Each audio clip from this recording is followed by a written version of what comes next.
인생이라는 여정은 때로 짙은 안개 속을 걷는 것과 같습니다. 한 치 앞도 보이지 않는 막막함 속에서 우리는 길을 잃고 마음의 상처를 입기도 하죠. 특히 가장 가까워야 할 사람과의 관계 속에서 돈 문제가 얽히고 기대와 현실의 차이가 만들어내는 깊은 골짜기에 빠져 헤매곤 합니다. 오늘 우리는 그 안개 속에서 길을 찾고자 하는 두 영혼의 이야기를 통해 우리 마음을 얽어매는 고통의 실체를 들여다보고 지혜의 등불을 밝혀보고자 합니다. 본격적인 이야기에 앞서 만약 이 이야기가 여러분의 마음에 작은 울림을 준다면 이 지혜를 주변의 다른 이들과 함께 나누어 주시길 바랍니다. 여러분의 공유와 구독은 어둠 속을 헤매는 또 다른 이에게 등불 하나를 건네주는 것과 같은 따뜻한 나눔이 될 것입니다. 그 선한 마음이 여러분의 삶에 평화와 지혜의 빛으로 되돌아오기를 기원합니다.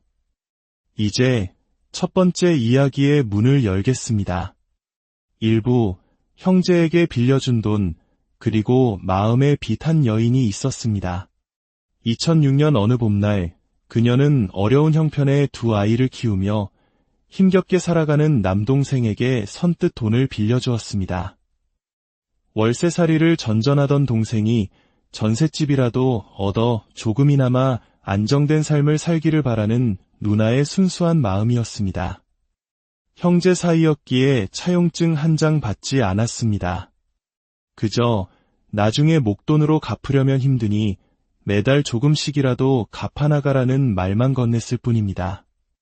하지만 그 후로 오랜 시간이 흐르도록 동생에게서는 단 한 푼의 돈도 돌아오지 않았습니다.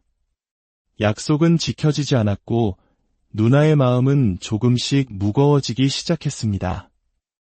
불안한 마음에 1년에 한 번씩 동생을 찾아가 최소한의 법적 장치라도 마련해달라고 부탁했습니다. 지금 당장 갚지 않아도 좋으니 나중에 전세 계약이 끝날 때 우선적으로 돌려받을 수 있다는 약속 어음이라도 써달라고 애원했습니다. 그러나 돌아오는 동생의 대답은 차가운 거절이었습니다. 나중에 갚으면 될 거 아냐 라는 말만 되풀이할 뿐 누나의 애타는 마음을 헤아려 주지 않았습니다. 믿었던 혈육에게 받은 배신감, 돈보다 더 아픈 인간적인 모멸감에 그녀는 깊은 상처를 받았습니다. 자기 자신이 한심하게 느껴졌고 세상이 무서워 점점 더 움츠러들었습니다. 돈 몇천만 원을 잃은 것보다 사람에게 받은 상처와 스스로에 대한 실망감이 그녀를 더욱 고통스럽게 했습니다. 이와 같은 가슴 아픈 사연에 한 현자는 이렇게 질문을 던집니다. 당신에게 한번 물어봅시다. 당신이 돈을 빌려준 동생이 그 돈을 바탕으로 성공해서 잘 사는 것이 좋습니까? 아니면 당신이 빌려준 돈에도 불구하고 사업에 실패해서 완전히 망해버리는 것이 좋습니까? 망설임 없이 여인은 당연히 잘 사는 것이 좋습니다. 라고 답했습니다. 현자는 그 대답을 받아 다시 묻습니다. 그렇다면 지금 당신의 바람은 이루어진 것입니까? 아니면 이루어지지 않은 것입니까? 이 질문 속에 문제의 핵심이 숨어 있습니다. 우리는 종종 자신이 원하는 바가 이루어졌음에도 불구하고 그로 인해 파생된 또 다른 문제에 집착하며 고통받습니다. 생각의 방향을 조금만 바꾸어 봅시다. 만약 동생이 사업에 실패하여 전세금마저 모두 날리고 다시 월세방으로 돌아가 겨우 끼니를 해결하는 처지가 되었다고 상상해 보십시오. 그런 동생에게 찾아가 언젠가 돈 벌면 갚아라는 내용의 각서에 서명을 하라고 요구할 수 있었을까요? 아마 차마 그러지 못하고 오히려 쌀 한 가마니라도 사주며 안타까운 마음에 눈물을 흘렸을 것입니다.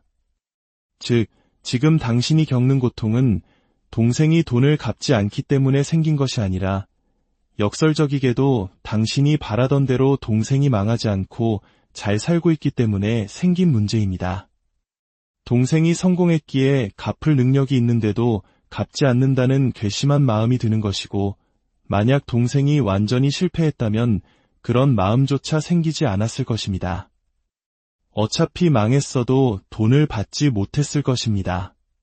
그렇다면 이왕 받지 못할 돈이라면 동생이 망해서 못 받는 것과 성공했지만 받지 못하는 것 중 어느 쪽이 당신에게 더 나은 결과입니까? 이것은 동생이니까 봐주라는 식의 윤리적인 문제가 아닙니다. 이것은 전생의 빚을 갚는다는 식의 막연한 이야기도 아닙니다. 이것은 바로 지금 이 순간에 내 마음을 들여다보는 근본적인 문제입니다. 내 돈은 못 받았지만 그래도 내 도움이 씨앗이 되어 동생이 망하지 않고 가정을 꾸려나가고 있다는 사실 자체를 다행으로 여길 수는 없을까요? 우리는 종종 첫 번째 화살을 맞고 스스로에게 두 번째, 세 번째 화살을 쏘며 고통을 키워갑니다. 돈을 돌려받지 못한 것은 어쩔 수 없이 맞아야 했던 첫 번째 화살입니다. 하지만 그 일로 인해 분노하고 배신감을 느끼고 상대를 원망하며 스스로를 괴롭히는 것은 바로 자기 자신이 쏘아 올린 두 번째 화살입니다. 여기서 더 나아가 상대에게 복수하려 하거나 원수를 맺는다면 그것은 스스로를 파멸로 이끄는 세 번째 화살이 될 것입니다. 돈도 잃고 형제 간의 우애도 잃고 마음의 깊은 상처까지 얻는다면 이보다 더 어리석은 일이 어디 있겠습니까? 지금이라도 내가 어리석었구나. 주면 반드시 받아야 한다는 그 한 가지 생각에 사로잡혀 스스로 고통을 만들어냈구나 라고 깨닫는 순간 마음의 사슬은 끊어집니다. 쥐가 덫에 놓인 음식의 향기로운 냄새와 먹음직스러운 모양에만 집착하다 결국 죽음을 맞이하듯 우리도 눈앞의 손해와 억울함이라는 감정에만 매몰되면 더 큰 고통을 자초하게 됩니다. 한 걸음 물러나 전체 그림을 바라보는 지혜가 필요합니다. 형제간에는 돈을 빌려주지 말고 정 도와주고 싶다면 돌려받지 않을 생각으로 그냥 주어야 한다는 옛말의 의미를 다시 한번 되새겨 보아야 할 때입니다. 2부 재혼의 기로에서 선택의 무게 이제 두 번째 이야기로 넘어가겠습니다. 한 여인이 있었습니다. 그녀는 고등학생 딸을 데리고 전라도로 내려와 재혼을 했습니다.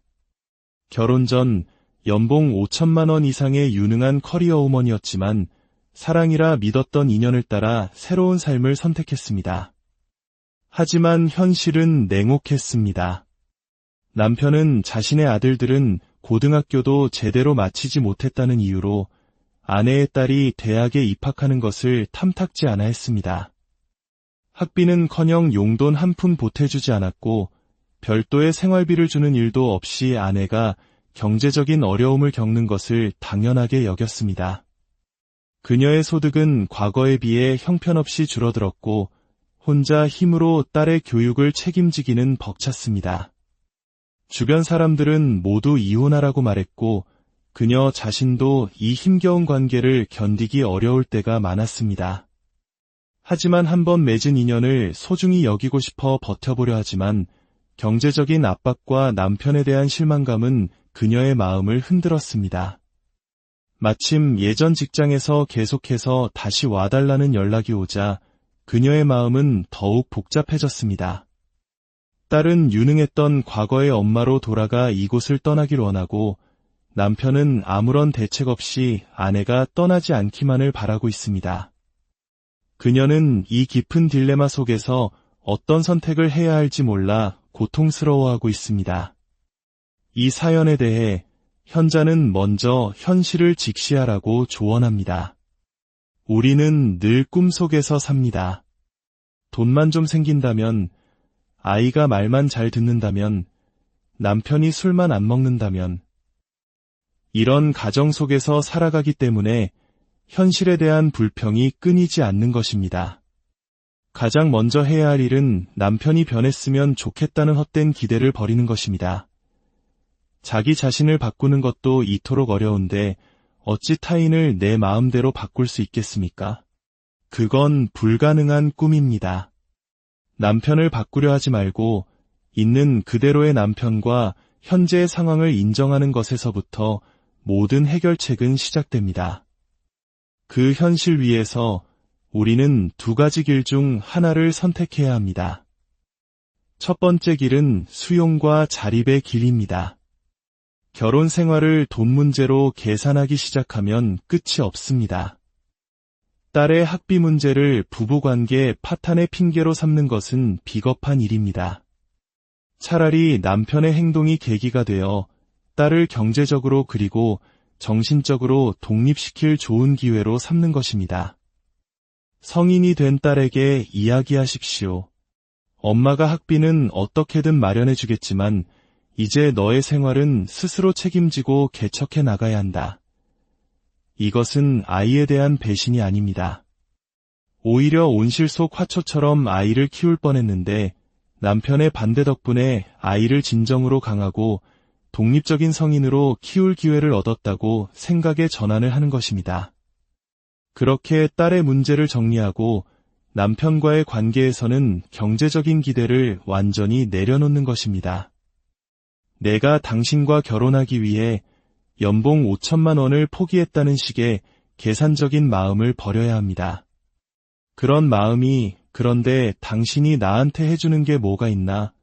라는 원망을 낳고 갈등의 불씨가 됩니다.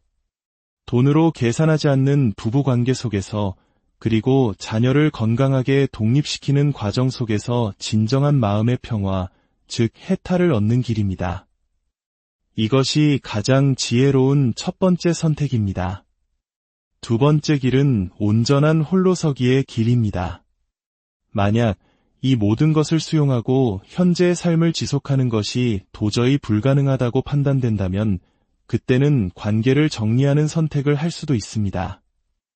하지만 이 선택은 매우 신중하고 단호해야 합니다.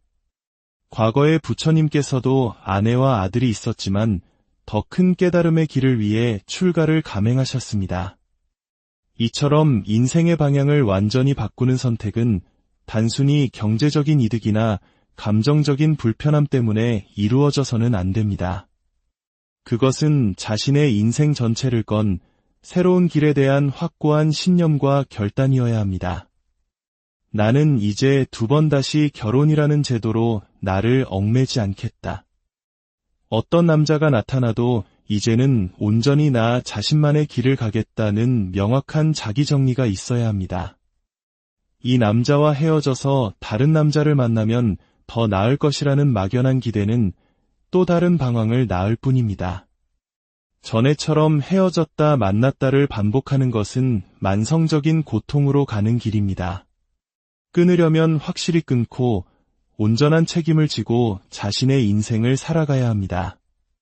어떤 길을 선택해야 할지 여전히 망설여진다면 만약 이 두 가지 길 앞에서 마음이 흔들리고 어느 쪽도 명확하게 선택할 수 없다면 그것은 나의 작은 머리로 즉 번뇌와 욕심으로 가득 찬 생각으로는 답을 찾을 수 없다는 신호입니다. 이럴 때 필요한 것이 바로 내려놓음의 기도입니다. 불교 신자라면 매일 300배씩 100일간 절을 해보십시오. 기독교 신자라면 진실한 마음으로 하나님께 온전히 매달려 기도하십시오. 이때의 기도는 남편이 돈을 주게 해주세요와 같이 내가 원하는 결과를 요구하는 것이 아닙니다. 기도란 나의 작은 생각과 판단을 멈추고 모든 것을 부처님의 자비와 인연에 이치해 혹은 주님의 뜻에 온전히 맡겨버리는 행위입니다. 그렇게 모든 것을 내려놓고 간절히 기도할 때 길은 저절로 열립니다. 내 생각이 또렷해져서 어느 길이 어리석고 어느 길이 지혜로운지 스스로 깨닫게 되거나 혹은 딸이 스스로 독립을 선언하거나 남편이 먼저 이별을 고하는 등 외부적인 상황이 교통정리되듯 자연스럽게 정리됩니다. 기도는 내가 원하는 것을 얻어내는 마술이 아니라 나의 어지러운 마음을 비우고 우주의 질서와 지혜가 내 삶에 들어올 공간을 만드는 신성한 행위입니다. 어떤 결과가 오더라도 그것을 온전히 수용하겠다는 마음으로 모든 것을 맡길 때 우리는 비로소 고통의 굴레에서 벗어나 진정한 자유를 얻게 될 것입니다. 오늘 우리는 돈과 관계 속에서 비롯되는 두 가지 고통의 모습을 들여다보았습니다. 그리고 그 해답이 상황을 바꾸는 데 있는 것이 아니라 상황을 바라보는 나의 마음을 바꾸는 데 있음을 발견했습니다. 여러분의 삶에도 풀리지 않는 매듭이 있다면 그 매듭을 풀려고 애쓰기보다 그 매듭을 바라보는 나의 시선을 먼저 바꾸어 보는 것은 어떨까요? 여러분의 여정에 지혜의 빛이 함께하여 마음의 평화를 찾는 하루가 되시기를 진심으로. 인생이라는 여정은 때로 짙은 안개 속을 걷는 것과 같습니다. 한 치 앞도 보이지 않는 막막함 속에서 우리는 길을 잃고 마음의 상처를 입기도 하죠. 특히 가장 가까워야 할 사람과의 관계 속에서 돈 문제가 얽히고 기대와 현실의 차이가 만들어내는 깊은 골짜기에 빠져 헤매곤 합니다. 오늘 우리는 그 안개 속에서 길을 찾고자 하는 두 영혼의 이야기를 통해 우리 마음을 얽어매는 고통의 실체를 들여다보고 지혜의 등불을 밝혀보고자 합니다. 본격적인 이야기에 앞서 만약 이 이야기가 여러분의 마음에 작은 울림을 준다면 이 지혜를 주변의 다른 이들과 함께 나누어 주시길 바랍니다. 여러분의 공유와 구독은 어둠 속을 헤매는 또 다른 이에게 등불 하나를 건네주는 것과 같은 따뜻한 나눔이 될 것입니다. 그 선한 마음이 여러분의 삶에 평화와 지혜의 빛으로 되돌아오기를 기원합니다. 이제 첫 번째 이야기의 문을 열겠습니다. 일부 형제에게 빌려준 돈, 그리고 마음에 빛한 여인이 있었습니다. 2006년 어느 봄날, 그녀는 어려운 형편의 두 아이를 키우며 힘겹게 살아가는 남동생에게 선뜻 돈을 빌려주었습니다.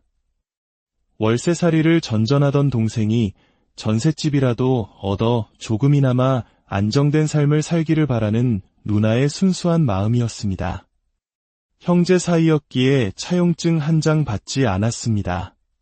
그저 나중에 목돈으로 갚으려면 힘드니 매달 조금씩이라도 갚아나가라는 말만 건넸을 뿐입니다. 하지만 그 후로 오랜 시간이 흐르도록 동생에게서는 단 한 푼의 돈도 돌아오지 않았습니다. 약속은 지켜지지 않았고 누나의 마음은 조금씩 무거워지기 시작했습니다. 불안한 마음에 1년에 한 번씩 동생을 찾아가 최소한의 법적 장치라도 마련해달라고 부탁했습니다. 지금 당장 갚지 않아도 좋으니 나중에 전세 계약이 끝날 때 우선적으로 돌려받을 수 있다는 약속 어음이라도 써달라고 애원했습니다. 그러나 돌아오는 동생의 대답은 차가운 거절이었습니다. 나중에 갚으면 될 거 아냐 라는 말만 되풀이할 뿐 누나의 애타는 마음을 헤아려 주지 않았습니다. 믿었던 혈육에게 받은 배신감, 돈보다 더 아픈 인간적인 모멸감에 그녀는 깊은 상처를 받았습니다. 자기 자신이 한심하게 느껴졌고 세상이 무서워 점점 더 움츠러들었습니다. 돈 몇천만 원을 잃은 것보다 사람에게 받은 상처와 스스로에 대한 실망감이 그녀를 더욱 고통스럽게 했습니다. 이와 같은 가슴 아픈 사연에 한 현자는 이렇게 질문을 던집니다. 당신에게 한번 물어봅시다. 당신이 돈을 빌려준 동생이 그 돈을 바탕으로 성공해서 잘 사는 것이 좋습니까? 아니면 당신이 빌려준 돈에도 불구하고 사업에 실패해서 완전히 망해버리는 것이 좋습니까? 망설임 없이 여인은 당연히 잘 사는 것이 좋습니다. 라고 답했습니다. 현자는 그 대답을 받아 다시 묻습니다. 그렇다면 지금 당신의 바람은 이루어진 것입니까? 아니면 이루어지지 않은 것입니까? 이 질문 속에 문제의 핵심이 숨어 있습니다. 우리는 종종 자신이 원하는 바가 이루어졌음에도 불구하고 그로 인해 파생된 또 다른 문제에 집착하며 고통받습니다. 생각의 방향을 조금만 바꾸어 봅시다. 만약 동생이 사업에 실패하여 전세금마저 모두 날리고 다시 월세방으로 돌아가 겨우 끼니를 해결하는 처지가 되었다고 상상해 보십시오. 그런 동생에게 찾아가 언젠가 돈 벌면 갚아라는 내용의 각서에 서명을 하라고 요구할 수 있었을까요? 아마 차마 그러지 못하고 오히려 쌀 한 가만이라도 사주며 안타까운 마음에 눈물을 흘렸을 것입니다. 즉, 지금 당신이 겪는 고통은 동생이 돈을 갚지 않기 때문에 생긴 것이 아니라 역설적이게도 당신이 바라던 대로 동생이 망하지 않고 잘 살고 있기 때문에 생긴 문제입니다. 동생이 성공했기에 갚을 능력이 있는데도 갚지 않는다는 괘씸한 마음이 드는 것이고, 만약 동생이 완전히 실패했다면 그런 마음조차 생기지 않았을 것입니다. 어차피 망했어도 돈을 받지 못했을 것입니다. 그렇다면 이왕 받지 못할 돈이라면 동생이 망해서 못 받는 것과 성공했지만 받지 못하는 것 중 어느 쪽이 당신에게 더 나은 결과입니까? 이것은 동생이니까 봐주라는 식의 윤리적인 문제가 아닙니다. 이것은 전생의 빚을 갚는다는 식의 막연한 이야기도 아닙니다.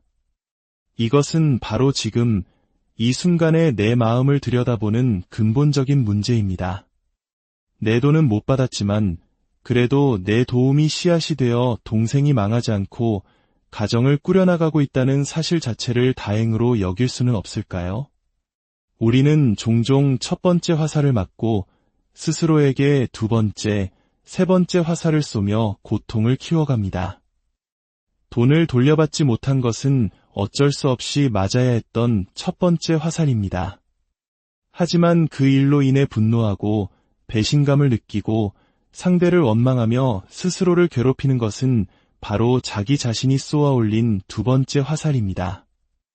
여기서 더 나아가 상대에게 복수하려 하거나 원수를 맺는다면 그것은 스스로를 파멸로 이끄는 세 번째 화살이 될 것입니다. 돈도 잃고 형제 간의 우애도 잃고 마음의 깊은 상처까지 얻는다면 이보다 더 어리석은 일이 어디 있겠습니까? 지금이라도 내가 어리석었구나. 주면 반드시 받아야 한다는 그 한 가지 생각에 사로잡혀 스스로 고통을 만들어냈구나 라고 깨닫는 순간 마음의 사슬은 끊어집니다. 쥐가 덫에 놓인 음식의 향기로운 냄새와 먹음직스러운 모양에만 집착하다 결국 죽음을 맞이하듯 우리도 눈앞의 손해와 억울함이라는 감정에만 매몰되면 더 큰 고통을 자초하게 됩니다. 한 걸음 물러나 전체 그림을 바라보는 지혜가 필요합니다.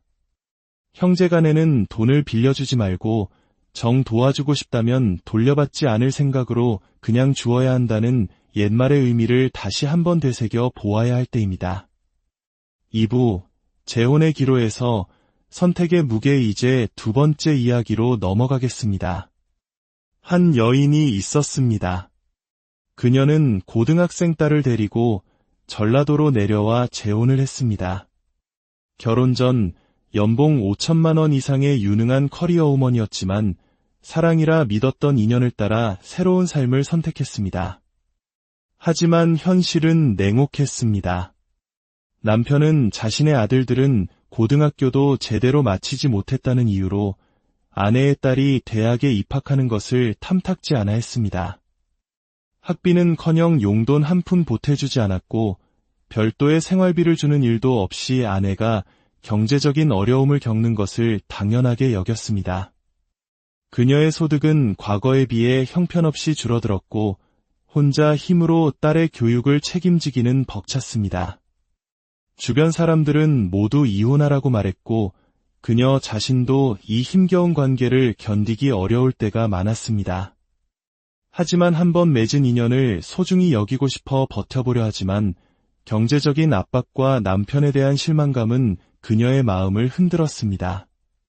마침 예전 직장에서 계속해서 다시 와달라는 연락이 오자 그녀의 마음은 더욱 복잡해졌습니다.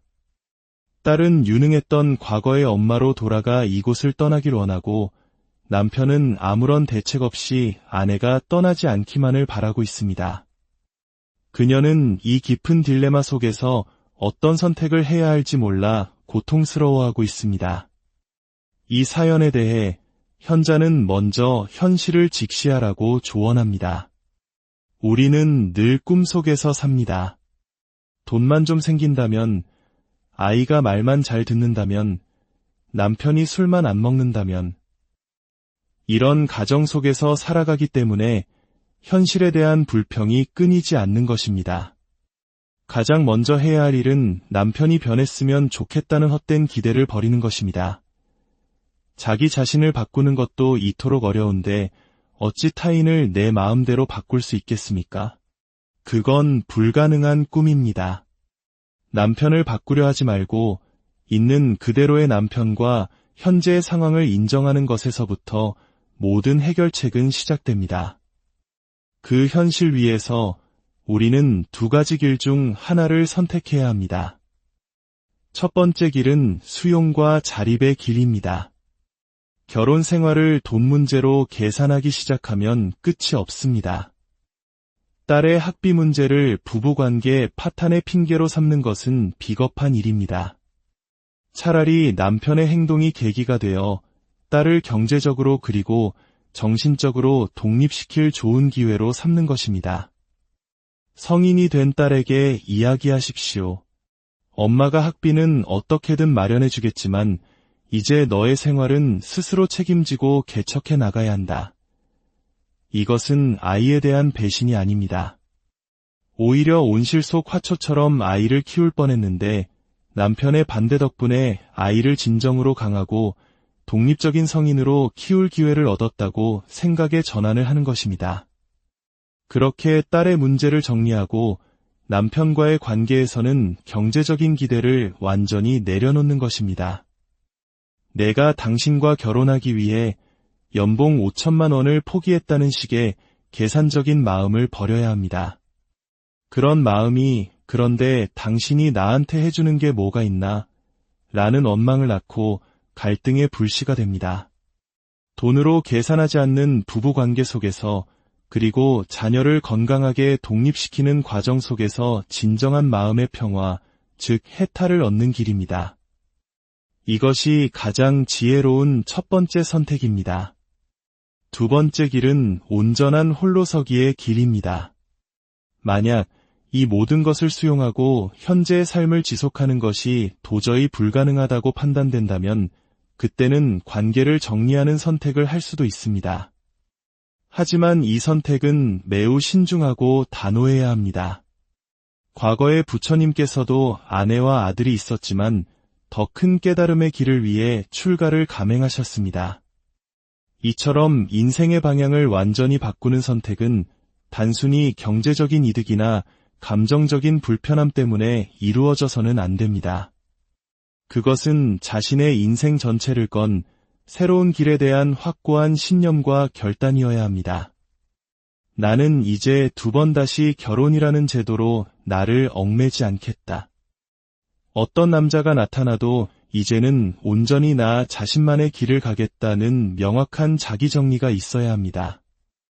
이 남자와 헤어져서 다른 남자를 만나면 더 나을 것이라는 막연한 기대는 또 다른 방황을 낳을 뿐입니다. 전에처럼 헤어졌다 만났다를 반복하는 것은 만성적인 고통으로 가는 길입니다. 끊으려면 확실히 끊고 온전한 책임을 지고 자신의 인생을 살아가야 합니다.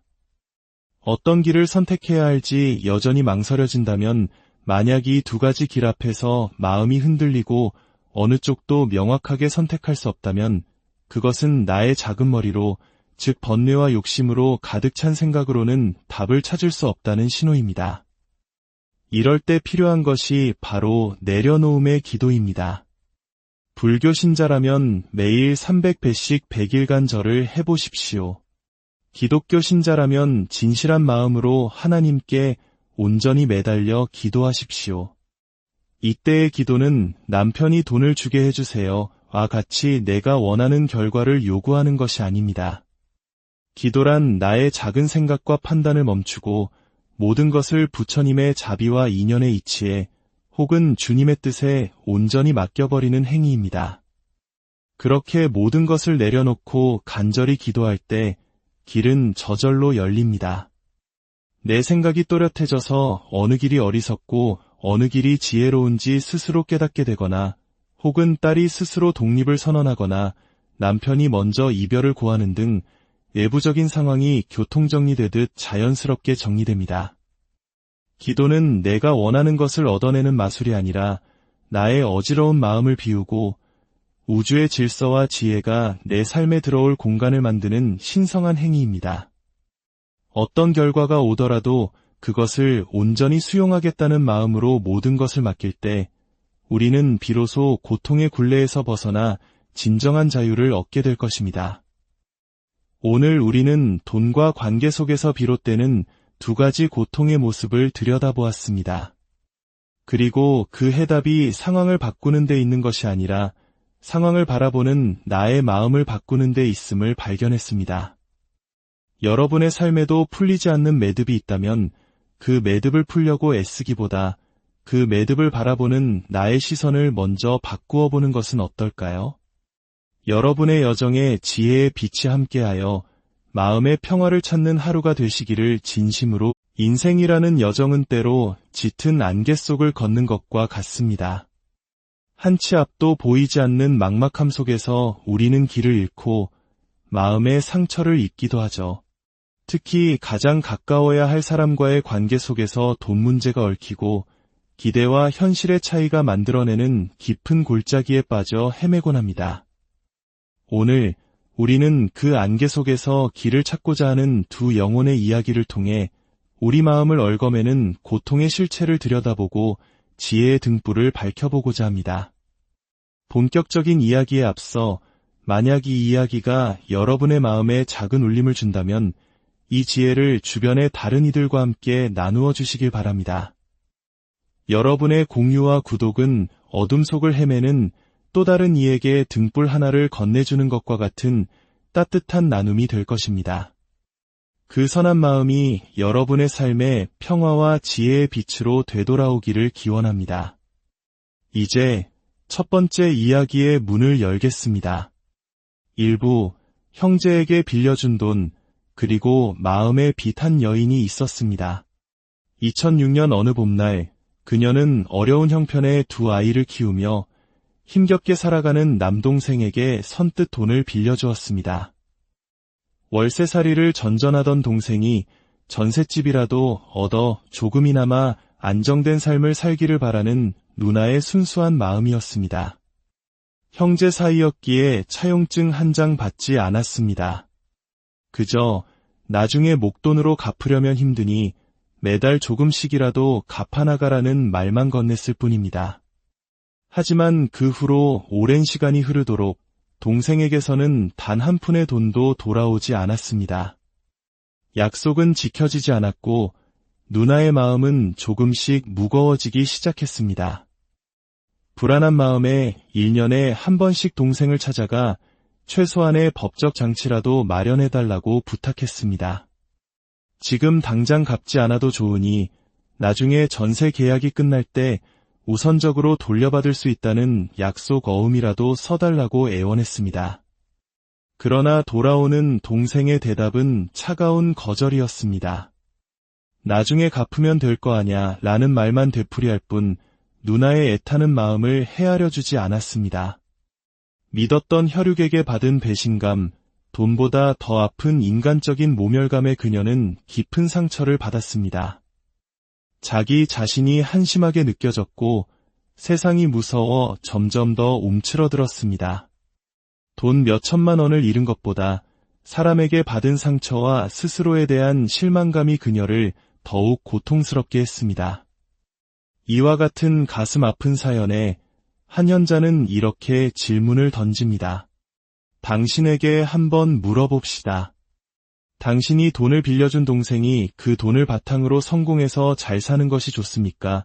아니면 당신이 빌려준 돈에도 불구하고 사업에 실패해서 완전히 망해버리는 것이 좋습니까? 망설임 없이 여인은 당연히 잘 사는 것이 좋습니다. 라고 답했습니다. 현자는 그 대답을 받아 다시 묻습니다. 그렇다면 지금 당신의 바람은 이루어진 것입니까? 아니면 이루어지지 않은 것입니까? 이 질문 속에 문제의 핵심이 숨어 있습니다. 우리는 종종 자신이 원하는 바가 이루어졌음에도 불구하고 그로 인해 파생된 또 다른 문제에 집착하며 고통받습니다. 생각의 방향을 조금만 바꾸어 봅시다. 만약 동생이 사업에 실패하여 전세금마저 모두 날리고 다시 월세방으로 돌아가 겨우 끼니를 해결하는 처지가 되었다고 상상해 보십시오. 그런 동생에게 찾아가 언젠가 돈 벌면 갚아라는 내용의 각서에 서명을 하라고 요구할 수 있었을까요? 아마 차마 그러지 못하고 오히려 쌀 한 가만이라도 사주며 안타까운 마음에 눈물을 흘렸을 것입니다. 즉, 지금 당신이 겪는 고통은 동생이 돈을 갚지 않기 때문에 생긴 것이 아니라 역설적이게도 당신이 바라던 대로 동생이 망하지 않고 잘 살고 있기 때문에 생긴 문제입니다. 동생이 성공했기에 갚을 능력이 있는데도 갚지 않는다는 괘씸한 마음이 드는 것이고, 만약 동생이 완전히 실패했다면 그런 마음조차 생기지 않았을 것입니다. 어차피 망했어도 돈을 받지 못했을 것입니다. 그렇다면 이왕 받지 못할 돈이라면 동생이 망해서 못 받는 것과 성공했지만 받지 못하는 것 중 어느 쪽이 당신에게 더 나은 결과입니까? 이것은 동생이니까 봐주라는 식의 윤리적인 문제가 아닙니다. 이것은 전생의 빚을 갚는다는 식의 막연한 이야기도 아닙니다. 이것은 바로 지금 이 순간에 내 마음을 들여다보는 근본적인 문제입니다. 내 돈은 못 받았지만 그래도 내 도움이 씨앗이 되어 동생이 망하지 않고 가정을 꾸려나가고 있다는 사실 자체를 다행으로 여길 수는 없을까요? 우리는 종종 첫 번째 화살을 맞고 스스로에게 두 번째, 세 번째 화살을 쏘며 고통을 키워갑니다. 돈을 돌려받지 못한 것은 어쩔 수 없이 맞아야 했던 첫 번째 화살입니다. 하지만 그 일로 인해 분노하고 배신감을 느끼고 상대를 원망하며 스스로를 괴롭히는 것은 바로 자기 자신이 쏘아 올린 두 번째 화살입니다. 여기서 더 나아가 상대에게 복수하려 하거나 원수를 맺는다면 그것은 스스로를 파멸로 이끄는 세 번째 화살이 될 것입니다. 돈도 잃고 형제 간의 우애도 잃고 마음의 깊은 상처까지 얻는다면 이보다 더 어리석은 일이 어디 있겠습니까? 지금이라도 내가 어리석었구나.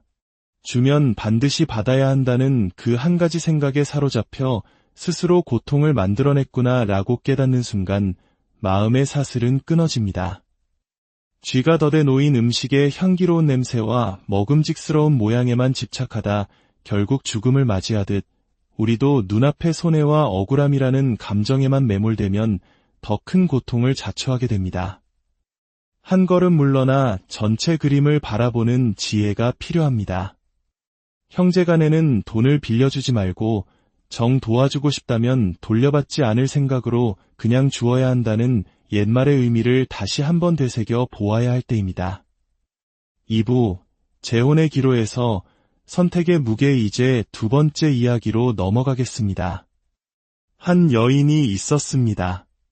그녀는 고등학생 딸을 데리고 전라도로 내려와 재혼을 했습니다. 결혼 전 연봉 5천만 원 이상의 유능한 커리어 우먼이었지만 사랑이라 믿었던 인연을 따라 새로운 삶을 선택했습니다. 하지만 현실은 냉혹했습니다. 남편은 자신의 아들들은 고등학교도 제대로 마치지 못했다는 이유로 아내의 딸이 대학에 입학하는 것을 탐탁지 않아 했습니다.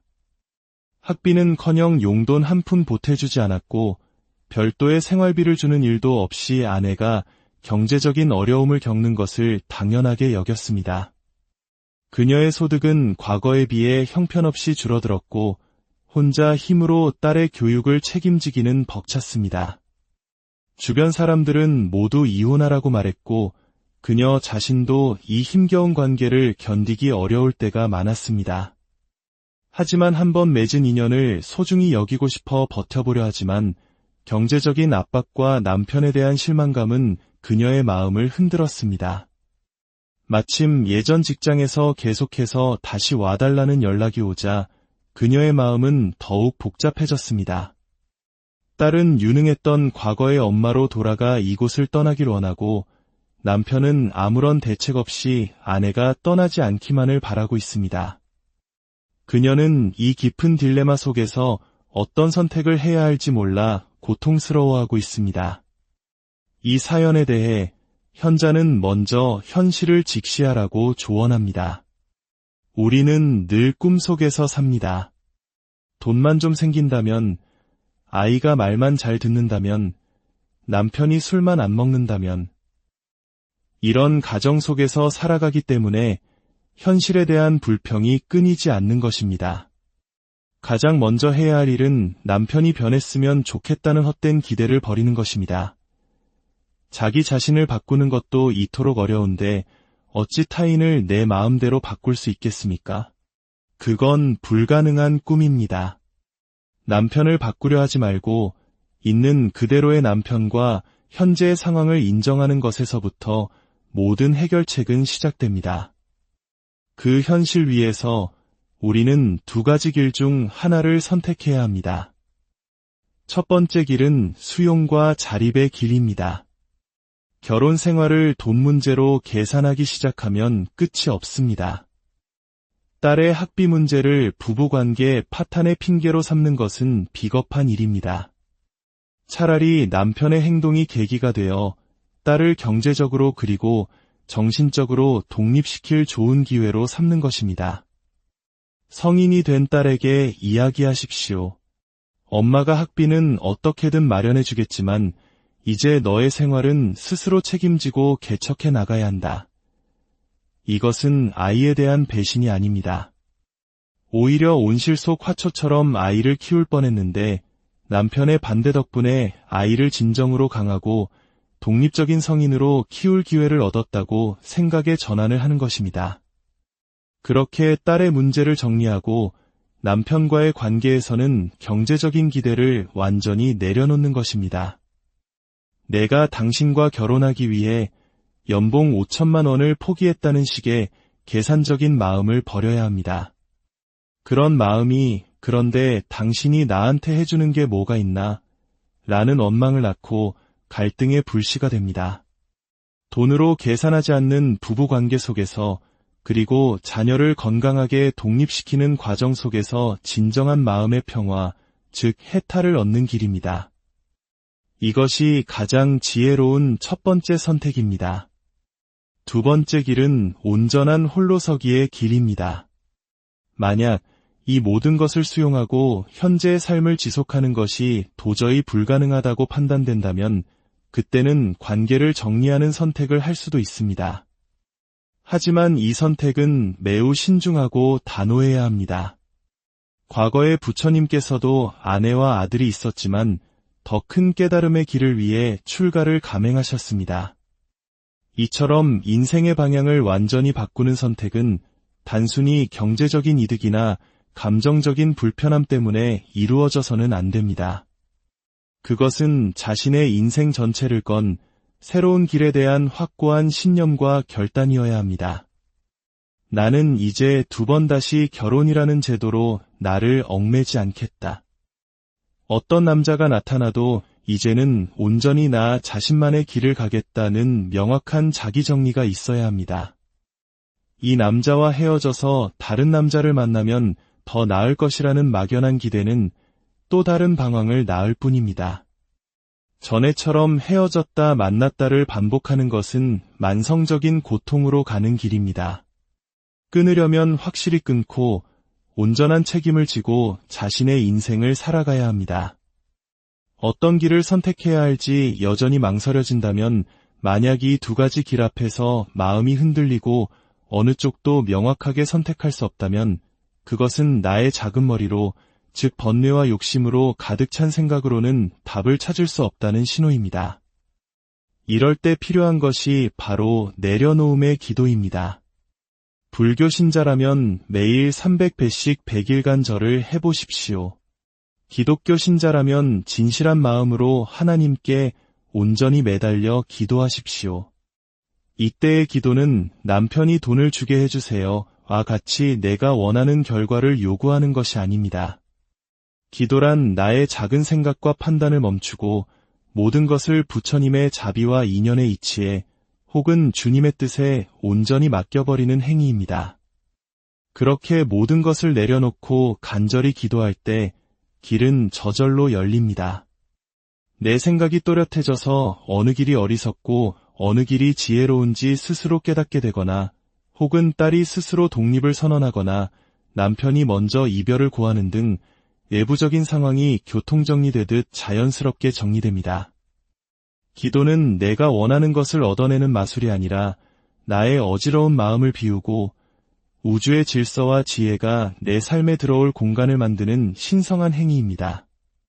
어떤 결과가 오더라도 그것을 온전히 수용하겠다는 마음으로 모든 것을 맡길 때 우리는 비로소 고통의 굴레에서 벗어나 진정한 자유를 얻게 될 것입니다. 오늘 우리는 돈과 관계 속에서 비롯되는 두 가지 고통의 모습을 들여다보았습니다. 그리고 그 해답이 상황을 바꾸는 데 있는 것이 아니라 상황을 바라보는 나의 마음을 바꾸는 데 있음을 발견했습니다. 여러분의 삶에도 풀리지 않는 매듭이 있다면 그 매듭을 풀려고 애쓰기보다 그 매듭을 바라보는 나의 시선을 먼저 바꾸어 보는 것은 어떨까요? 여러분의 여정에 지혜의 빛이 함께하여 마음의 평화를 찾는 하루가 되시기를 진심으로. 인생이라는 여정은 때로 짙은 안개 속을 걷는 것과 같습니다. 한 치 앞도 보이지 않는 막막함 속에서 우리는 길을 잃고 마음의 상처를 입기도 하죠. 특히 가장 가까워야 할 사람과의 관계 속에서 돈 문제가 얽히고 기대와 현실의 차이가 만들어내는 깊은 골짜기에 빠져 헤매곤 합니다. 오늘 우리는 그 안개 속에서 길을 찾고자 하는 두 영혼의 이야기를 통해 우리 마음을 얽어매는 고통의 실체를 들여다보고 지혜의 등불을 밝혀보고자 합니다. 본격적인 이야기에 앞서 만약 이 이야기가 여러분의 마음에 작은 울림을 준다면 이 지혜를 주변의 다른 이들과 함께 나누어 주시길 바랍니다. 여러분의 공유와 구독은 어둠 속을 헤매는 또 다른 이에게 등불 하나를 건네주는 것과 같은 따뜻한 나눔이 될 것입니다. 그 선한 마음이 여러분의 삶에 평화와 지혜의 빛으로 되돌아오기를 기원합니다. 이제 첫 번째 이야기의 문을 열겠습니다.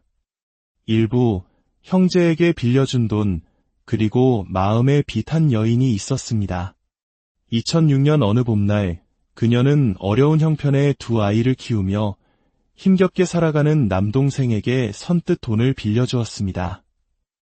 월세살이를 전전하던 동생이 전셋집이라도 얻어 조금이나마 안정된 삶을 살기를 바라는 누나의 순수한 마음이었습니다. 형제 사이였기에 차용증 한 장 받지 않았습니다. 그저 나중에 목돈으로 갚으려면 힘드니 매달 조금씩이라도 갚아나가라는 말만 건넸을 뿐입니다. 하지만 그 후로 오랜 시간이 흐르도록 동생에게서는 단 한 푼의 돈도 돌아오지 않았습니다. 약속은 지켜지지 않았고 누나의 마음은 조금씩 무거워지기 시작했습니다. 불안한 마음에 1년에 한 번씩 동생을 찾아가 최소한의 법적 장치라도 마련해달라고 부탁했습니다.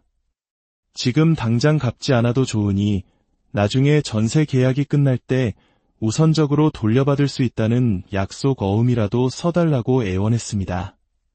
그러나 돌아오는 동생의 대답은 차가운 거절이었습니다. 나중에 갚으면 될 거 아냐 라는 말만 되풀이할 뿐 누나의 애타는 마음을 헤아려 주지 않았습니다.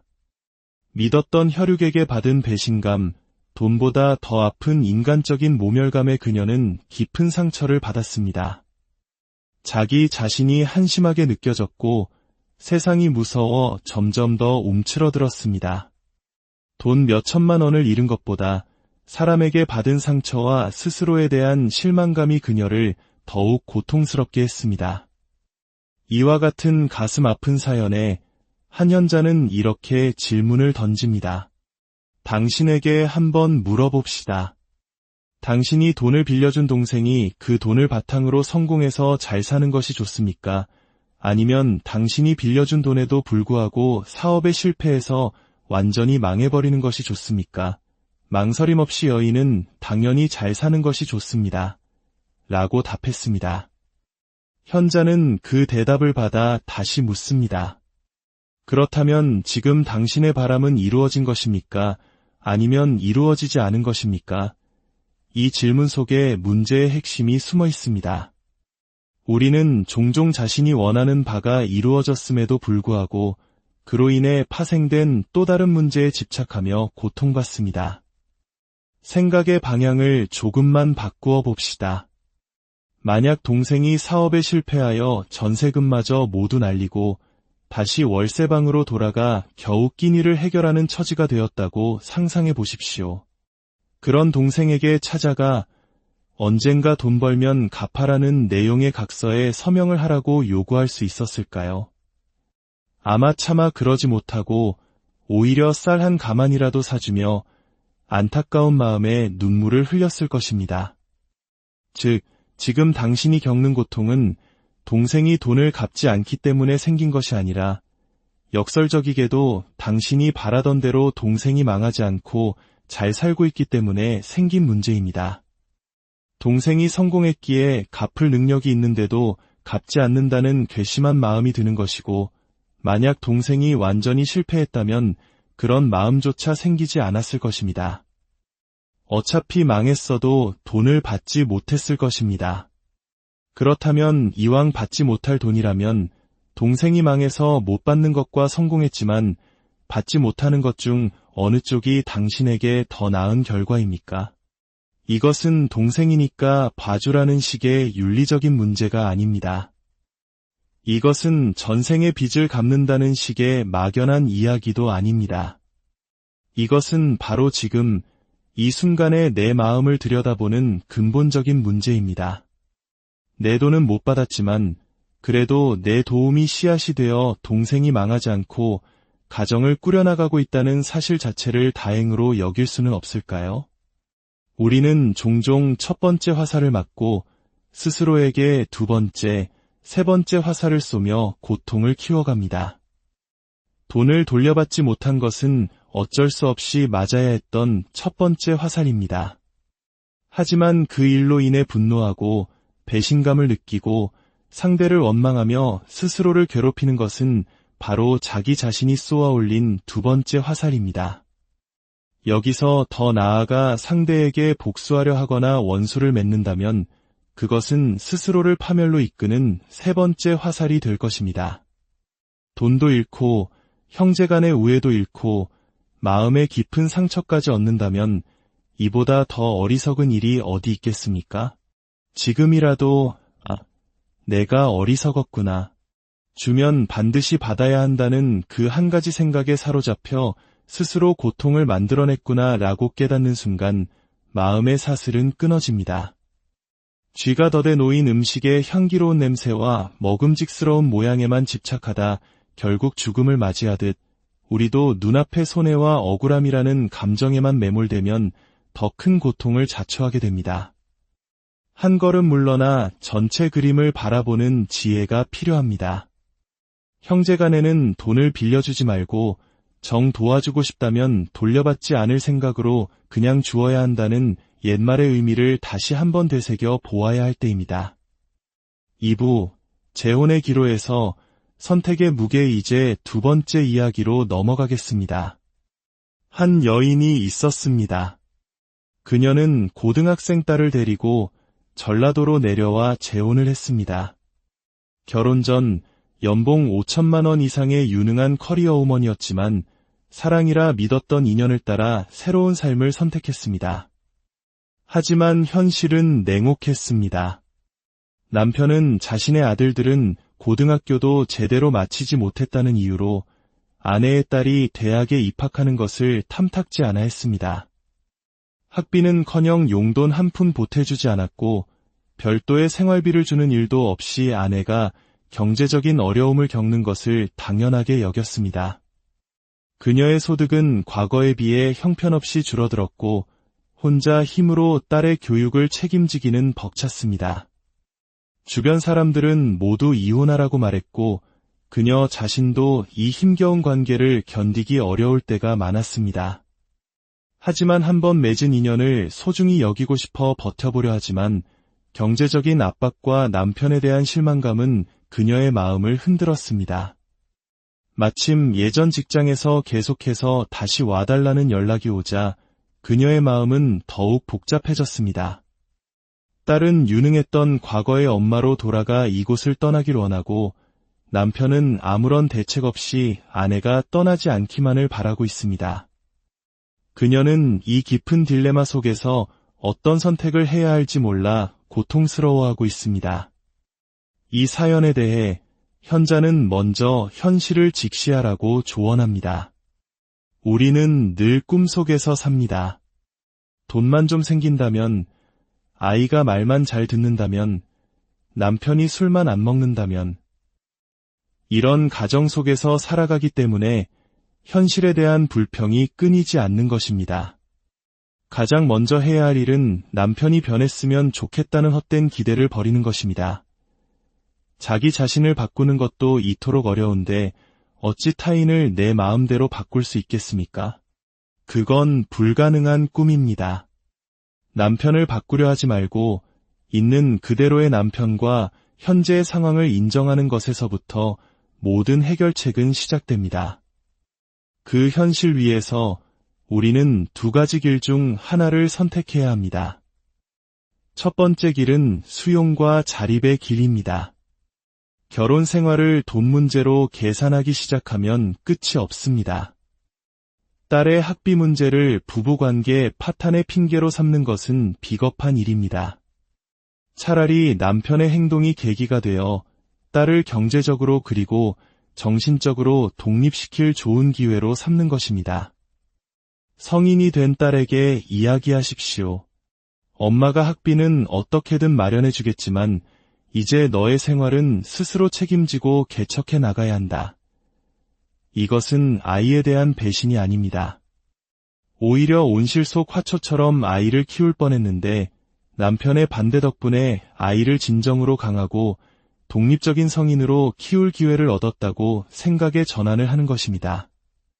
그렇게 딸의 문제를 정리하고 남편과의 관계에서는 경제적인 기대를 완전히 내려놓는 것입니다. 내가 당신과 결혼하기 위해 연봉 5천만 원을 포기했다는 식의 계산적인 마음을 버려야 합니다. 그런 마음이 그런데 당신이 나한테 해주는 게 뭐가 있나? 라는 원망을 낳고 갈등의 불씨가 됩니다. 돈으로 계산하지 않는 부부관계 속에서 그리고 자녀를 건강하게 독립시키는 과정 속에서 진정한 마음의 평화, 즉 해탈을 얻는 길입니다. 이것이 가장 지혜로운 첫 번째 선택입니다. 두 번째 길은 온전한 홀로서기의 길입니다. 만약 이 모든 것을 수용하고 현재의 삶을 지속하는 것이 도저히 불가능하다고 판단된다면 그때는 관계를 정리하는 선택을 할 수도 있습니다. 하지만 이 선택은 매우 신중하고 단호해야 합니다. 과거에 부처님께서도 아내와 아들이 있었지만 더 큰 깨달음의 길을 위해 출가를 감행하셨습니다. 이처럼 인생의 방향을 완전히 바꾸는 선택은 단순히 경제적인 이득이나 감정적인 불편함 때문에 이루어져서는 안 됩니다. 그것은 자신의 인생 전체를 건 새로운 길에 대한 확고한 신념과 결단이어야 합니다. 나는 이제 두 번 다시 결혼이라는 제도로 나를 얽매지 않겠다. 어떤 남자가 나타나도 이제는 온전히 나 자신만의 길을 가겠다는 명확한 자기 정리가 있어야 합니다. 이 남자와 헤어져서 다른 남자를 만나면 더 나을 것이라는 막연한 기대는 또 다른 방황을 낳을 뿐입니다. 전에처럼 헤어졌다 만났다를 반복하는 것은 만성적인 고통으로 가는 길입니다. 끊으려면 확실히 끊고 온전한 책임을 지고 자신의 인생을 살아가야 합니다. 어떤 길을 선택해야 할지 여전히 망설여진다면 만약 이 두 가지 길 앞에서 마음이 흔들리고 어느 쪽도 명확하게 선택할 수 없다면 그것은 나의 작은 머리로 즉 번뇌와 욕심으로 가득 찬 생각으로는 답을 찾을 수 없다는 신호입니다. 이럴 때 필요한 것이 바로 내려놓음의 기도입니다. 불교 신자라면 매일 300배씩 100일간 절을 해보십시오. 기독교 신자라면 진실한 마음으로 하나님께 온전히 매달려 기도하십시오. 이때의 기도는 남편이 돈을 주게 해주세요와 같이 내가 원하는 결과를 요구하는 것이 아닙니다. 기도란 나의 작은 생각과 판단을 멈추고 모든 것을 부처님의 자비와 인연에 이치해 혹은 주님의 뜻에 온전히 맡겨버리는 행위입니다. 그렇게 모든 것을 내려놓고 간절히 기도할 때 길은 저절로 열립니다. 내 생각이 또렷해져서 어느 길이 어리석고 어느 길이 지혜로운지 스스로 깨닫게 되거나 혹은 딸이 스스로 독립을 선언하거나 남편이 먼저 이별을 고하는 등 외부적인 상황이 교통정리되듯 자연스럽게 정리됩니다. 기도는 내가 원하는 것을 얻어내는 마술이 아니라 나의